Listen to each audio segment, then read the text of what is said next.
പ്രിയപ്പെട്ട സഹോദരങ്ങളെ, സലാമുൻ അലൈക്കും.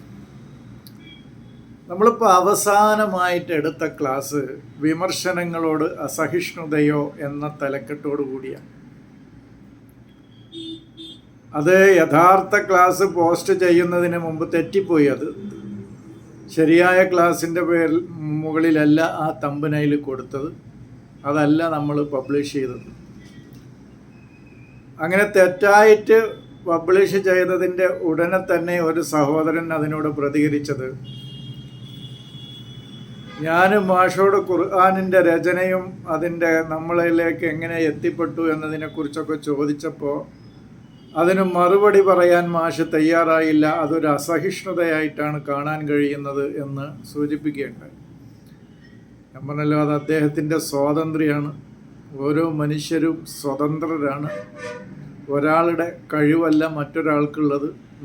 നമ്മേക്കാൾ ഉയർന്ന് ചിന്തിക്കാനും ഉന്നതമായ തലങ്ങളിലേക്ക് എത്താൻ കഴിവുള്ള ആളുകളാണ് മറ്റുള്ളവരെന്ന് നമ്മൾ മനസ്സിലാക്കണം. മനസ്സിലാക്കുക മാത്രമല്ല, അതാണ് സത്യം. അതുകൊണ്ട് തന്നെ ഒരു സഹോദരൻ അങ്ങനെ നമ്മെക്കുറിച്ച് അങ്ങനെ ഒരു കാഴ്ചപ്പാടുണ്ടെങ്കിൽ അതിനെ നമ്മൾ അംഗീകരിക്കുന്നു. പക്ഷെ സത്യത്തിൽ എന്താണെന്ന് പറഞ്ഞാൽ, എൻ്റെ ആ സഹോദരനോടൊന്ന് സൂചിപ്പിക്കാനുള്ളത്, നമ്മളൊരു കാര്യം ഇപ്പോൾ പറഞ്ഞില്ല എന്ന് വിചാരിച്ച് അതിനോട് മുഖം തിരിക്കലല്ല എന്ന് മനസ്സിലാക്കണം. നമ്മൾ ചില കാര്യങ്ങൾ പറയാൻ ചില സമയങ്ങളുണ്ട്. ഇപ്പം ഞാൻ തന്നെ ഒരിക്കൽ പല കാര്യങ്ങളും മാറ്റിവെക്കലാണ് ചില ആയത്തുകൾ വിശദീകരിക്കുമ്പോൾ. കാരണം അവിടേക്ക് പടിപടിയായിട്ട് ഉയർത്തിക്കൊണ്ടുപോകാൻ നമ്മൾ മുമ്പൊക്കെ സൂചിപ്പിച്ചിരുന്നല്ലോ, ഒരാൾക്ക് 10 കിലോ ഏറ്റാൻ കഴിയുന്ന ഒരാളുടെ തലയിലേക്ക് ഒരു 100 കിലോ വെച്ചു കൊടുത്താൽ ഈ 10ഉം ഏറ്റൂല, അയാൾ 100 ഏറ്റൂല, താഴെ ഇടുക ചെയ്യാം. ഇതിൽ നിന്ന് കാര്യം ചിന്തിക്കുന്ന ആളുകൾക്ക് മനസ്സിലായിട്ടുണ്ടാവുമെന്നാണ് ഞാൻ വിചാരിക്കുന്നത്. ഇപ്പോൾ വമാ ഖലഖ്തുൽ ജിന്ന വൽ ഇൻസ എന്ന് ഞാൻ പറഞ്ഞപ്പോൾ അവിടെ ഖലഖല്ലാഹു എന്നല്ല എന്ന് മനസ്സിലാക്കണം എന്ന് പറഞ്ഞ് ബാക്കി പിന്നെ വിശദീകരിക്കാമെന്ന് പറഞ്ഞു. ഒരു ഉദാഹരണം പെട്ടെന്ന് ഓർമ്മ വന്നപ്പോൾ പറഞ്ഞു എന്നുള്ളൂ.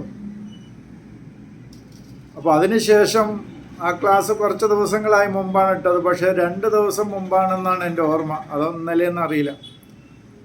ഒരു സഹോദരൻ നിത്യേന വിളിക്കുന്നൊരു സഹോദരനാണ്. നമ്മുടെ ക്ലാസ്സുകൾക്കൊക്കെ വിശദീകരണം എഴുതി തരുന്ന ഒരു സഹോദരനാണ്.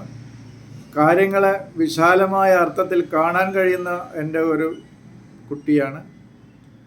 അപ്പോൾ ഖലഖന എന്ന് പറഞ്ഞാലും ഇന്നാ നഹ്നു എന്നൊക്കെ പറയുമ്പോൾ എന്താണ് അവിടെ ഉദ്ദേശിക്കുന്നതെന്ന് ചോദിക്കേണ്ടായി.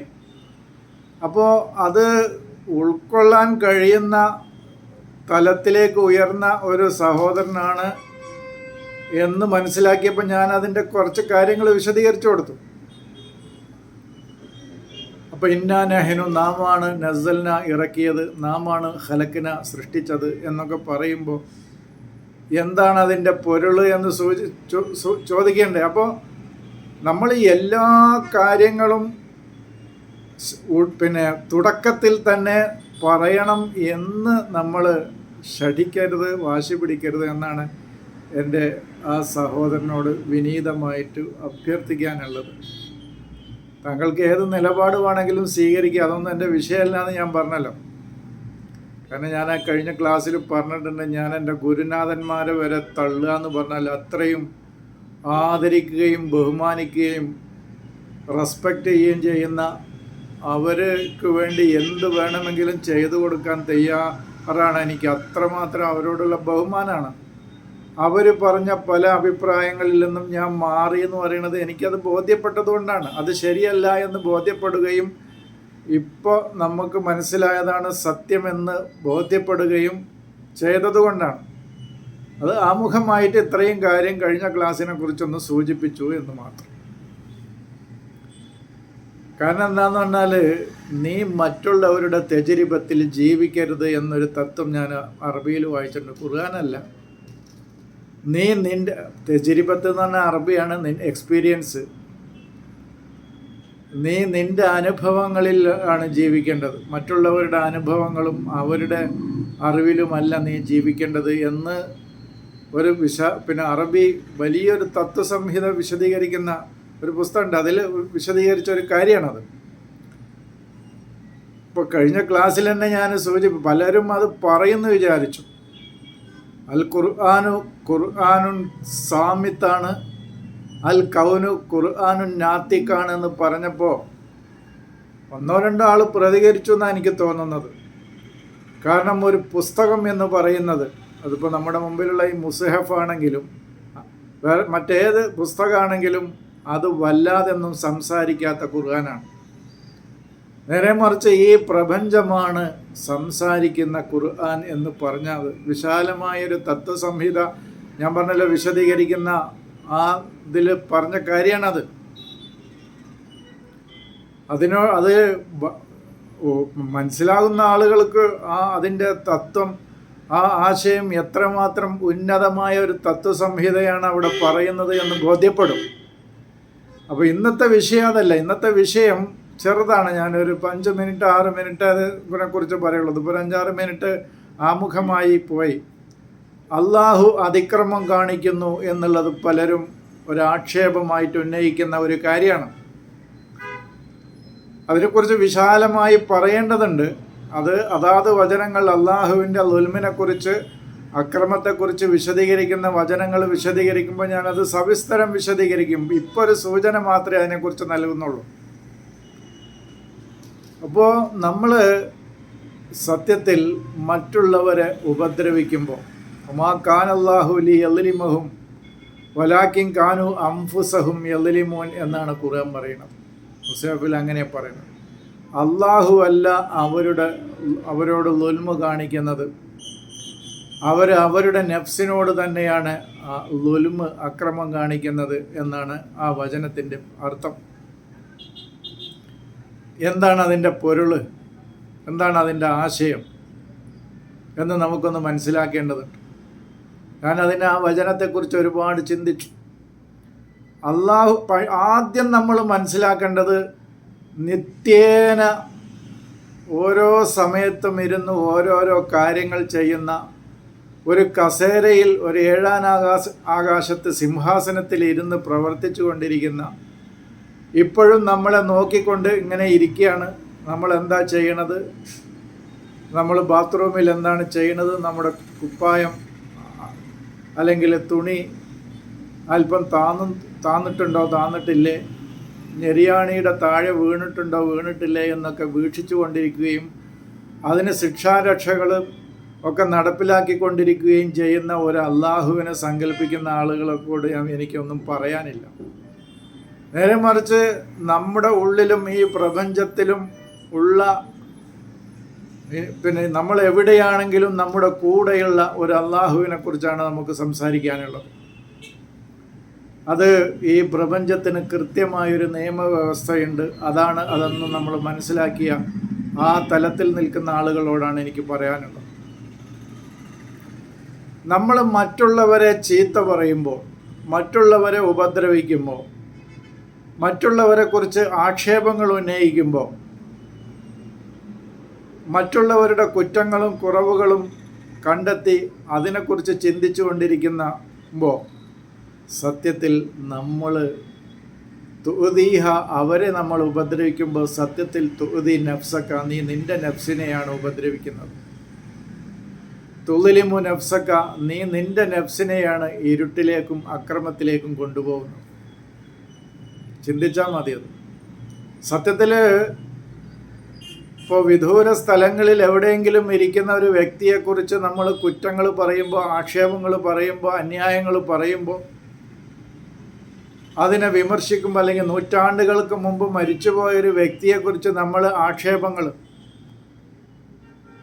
ഞാനതാണ് കഴിഞ്ഞ ഏതൊരു ക്ലാസ്സിൽ പറഞ്ഞത്. ഒരു ഗ്രാമത്തിലെ, ഏതോ ഒരു കുഗ്രാമത്തിലെ ഒരു വ്യക്തി വിചാരിച്ചാൽ ഇസ്ലാമിന് ആകമാനം തകർക്കാൻ കഴിയും എന്നുള്ള ആ വിശ്വാസം പ്രചരിപ്പിക്കുന്നതിനോട് എനിക്ക് താല്പര്യമില്ല എന്ന് പറഞ്ഞതാണ്. ആ ആളെ പേരൊന്നും ഞാൻ പറയുന്നില്ല. കാരണം ഇസ്ലാം എന്ന് പറയുന്നത് അങ്ങനെ ഏതെങ്കിലും വ്യക്തികൾ വിചാരിച്ച ഒരു എൻ്റെ സലാം, എൻ്റെ അമ്ന്, എൻ്റെ മനസ്സിൻ്റെ ഉള്ളിലെ ശാന്തിയും സമാധാനവും നശിപ്പിക്കാൻ വിചാരിക്കണമെങ്കിൽ ഞാൻ തന്നെ വിചാരിക്കണം എന്നാണ് ഞാൻ മനസ്സിലാക്കിയിട്ടുള്ളത്. എൻ്റെ ശത്രു എൻ്റെ ഉള്ളിൽ തന്നെയാണ് എന്നാണ് ഞാൻ മനസ്സിലാക്കുന്നത്. അതാണ് നമ്മൾ മനസ്സിലാക്കേണ്ടത്. നീ നിൻ്റെ നഫ്സിനോടാണ് ആദ്യമായിട്ട് നിൻ്റെ നഫ്സിനെ നീ ഉപദ്രവിക്കുമ്പോൾ നമ്മുടെ മനസ്സിൽ അശാന്തിയും അസമാധാനവും അസ്വസ്ഥതയും ഭയവും അങ്ങനെ എന്തൊക്കെ നമ്മുടെ മനസ്സിൻ്റെ ലുലുമാത്ത് ഇരുട്ടിലേക്ക് നമ്മുടെ മനസ്സിനെ ഏതൊക്കെ രൂപത്തിൽ നമ്മൾ നയിക്കുന്നുവോ അതിൻ്റെയൊക്കെ പ്രാരംഭം നമ്മുടെ ഉള്ളിൽ നിന്ന് തന്നെയാണ് എന്നാണ് ഞാൻ സൂചിപ്പിക്കുന്നത്. അതാണ്. അപ്പോൾ പിന്നെ മറ്റുള്ളവർ നമ്മളെ ഉപദ്രവിക്കാറില്ല എന്ന് ചോദിച്ചാൽ നമ്മൾ അവരുടെ നിലപാടും അവർ നിൽക്കുന്ന സ്ഥാനവും എവിടെയാണ് എന്ന് മനസ്സിലാക്കിയാൽ ആ പ്രശ്നം തീർന്നു എന്നാണ് എനിക്ക് അതിനെക്കുറിച്ച് സൂചിപ്പിക്കാനുള്ളത്. ഞാൻ മുമ്പ് എവിടെയാണ് സൂചിപ്പിച്ചത് പറഞ്ഞതെന്ന് എനിക്ക് ഓർമ്മയില്ല. എൻ്റെ പേരക്കുട്ടികൾ വാശി പിടിക്കുമ്പോൾ എൻ്റെ ഭാര്യ പറയും, എന്താ ഈ കുട്ടി ഇങ്ങനെ വാശി പിടിക്കുന്നത്, ഇങ്ങനെ കരയണത്, ഇങ്ങനെ നമ്മളെ വന്ന് പിന്നെ തല്ലണത് എന്നൊക്കെ ഇങ്ങനെ ചോദിക്കും. ഞാൻ പറഞ്ഞു, നിൻ്റെ വയസ്സ് ഇപ്പം എത്രയാണ്? 50-നോട് അടുത്താണ്. അതിൻ്റെ 1-2 മുകളിലാണ്. ആ കുട്ടിയുടെ വയസ്സ് എത്ര എനിക്കറിയും? 4-5 വയസ്സാണ്. അത് വാശി പിടിക്കും, കരയും, എന്തെങ്കിലും കിട്ടിയിട്ടില്ലെങ്കിൽ നമ്മളെ തല്ലും. അത് അവരുടെ ബോധതലത്തിൻ്റെ ആ നിലപാട് എവിടെയാണ്, നില എവിടെയാണ് നിൽക്കുന്നത് എന്ന് നീ മനസ്സിലാക്കിയാൽ നിനക്ക് തീരാവുന്ന പ്രശ്നമേ ഉള്ളൂ. അതിൻ്റെ പേരിൽ നീ ഇങ്ങനെ ദുഃഖിച്ച് സങ്കടപ്പെട്ട് എന്താ എൻ്റെ കുട്ടിയെ ഞാൻ ചെറുപ്പം മുതൽ 4 മാസത്തിലാണ് കിട്ടിയതാണ്, പിന്നെ അവളുടെ അമ്മ ജോലിക്കും പഠിക്കാനൊക്കെ അങ്ങനെ പോയി ഞങ്ങളുടെ നടുവിലിട്ട് വളർത്തിയതാണ്.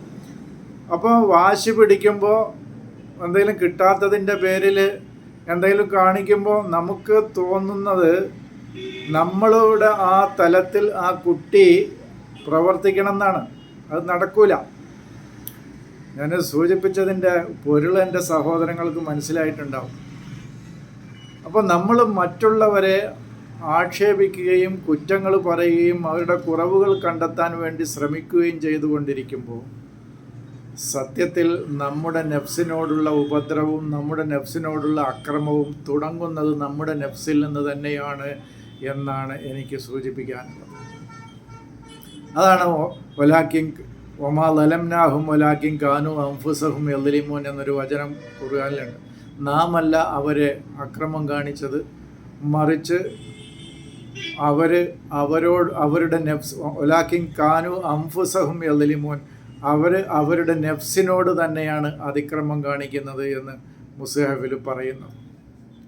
ഇത് ചെറിയ ഒരു കാര്യമാണെങ്കിലും ഇത് നമ്മുടെ മനസ്സിനോട് നമ്മൾ മുസാമഹത്ത് വിട്ടുവീഴ്ച ചെയ്യാൻ പഠിപ്പിക്കണം നിരന്തരം.